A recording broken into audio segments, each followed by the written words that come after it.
Ever wondered how to make Persian Fesenjan at home? Hi, welcome to Cooking with Nili. I'm Nili and I'm excited to share Persian and international recipes with you.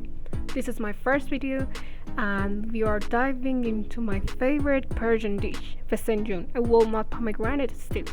Let's create this delicious recipe together. Here's what you will need: walnut, pomegranate molasses, turmeric, salt, black pepper, rice, onion, ground meat, barberry, cinnamon, and saffron. Before diving into the rich, aromatic world of Persian saffron rice to pair with a hearty stew, let's start with a simple yet essential step: preparing the rice. For a meal that serves four, I begin with 4 cups of rice. If you are cooking for fewer people, say just 2, simply adjust to 2 cups of rice. Gently rinse the rice under cold water until the water runs clear. Let the rice soak in a bowl of water and rest on your counter, giving it time to soften and prepare for cooking. Feel free to adapt the recipe to your own style, but in the steps ahead I will guide you through the Persian method. Here's a simple step to bloom the saffron perfectly.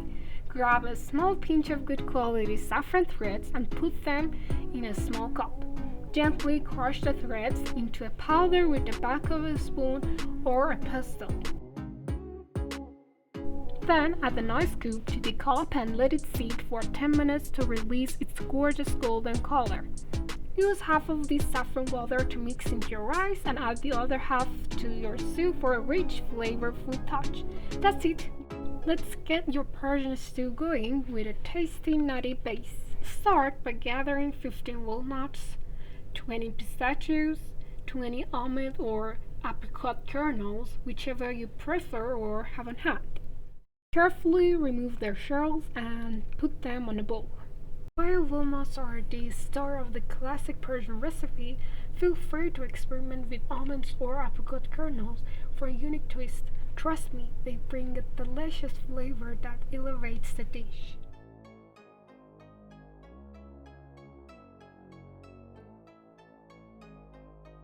Toast the nuts in a dry pan over medium heat for about 3 minutes.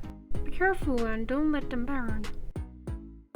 Pop the toasted nuts into a blender and pulse a few times to make a rough powder.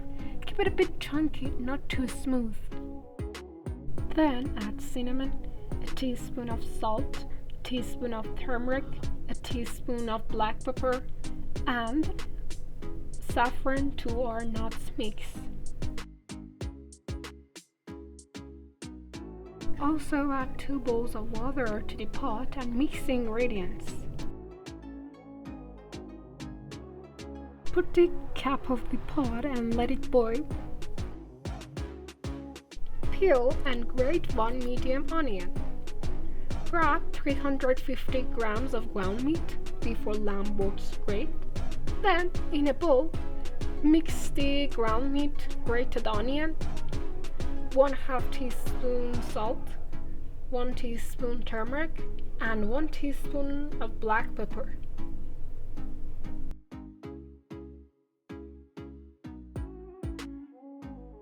Fill a large pot with water and add 5 teaspoons of salt and set it on high heat to boil. This will be ready for your rice later while we are preparing the meatballs. Now we can continue with our meatballs. At first you should grab a frying pan and add a little bit of water on that to avoid sticking the meatballs together.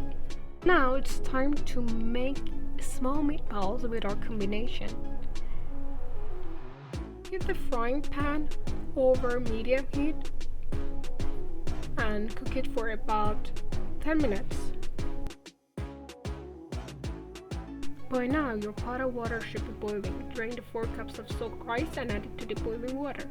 Cook it for about 8 minutes.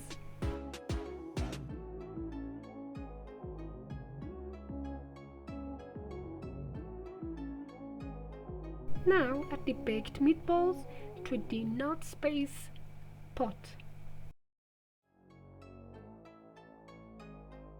When the rice is soft but not fully cooked, drain in a colander and rinse gently with cold water to stop the cooking.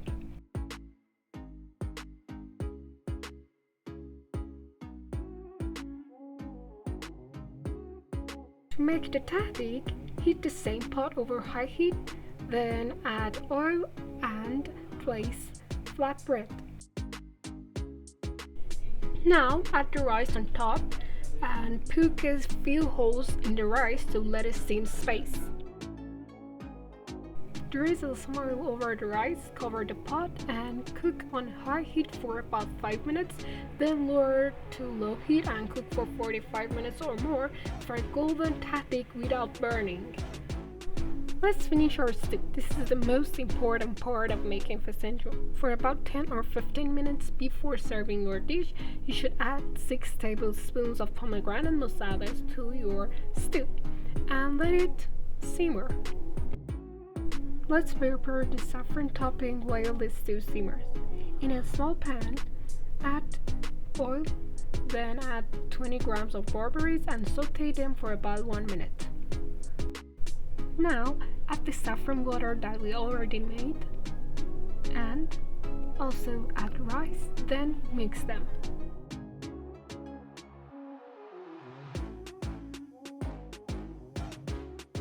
Spread this colorful mix over the rest of the rice when serving for a beautiful flavorful touch. Here's your Fesenjan. You can serve with rice and garnish with saffron rice that you made. Thanks for watching me. Subscribe for more recipes and comment. Have you tried Fesenjan? Next week, another tasty dish.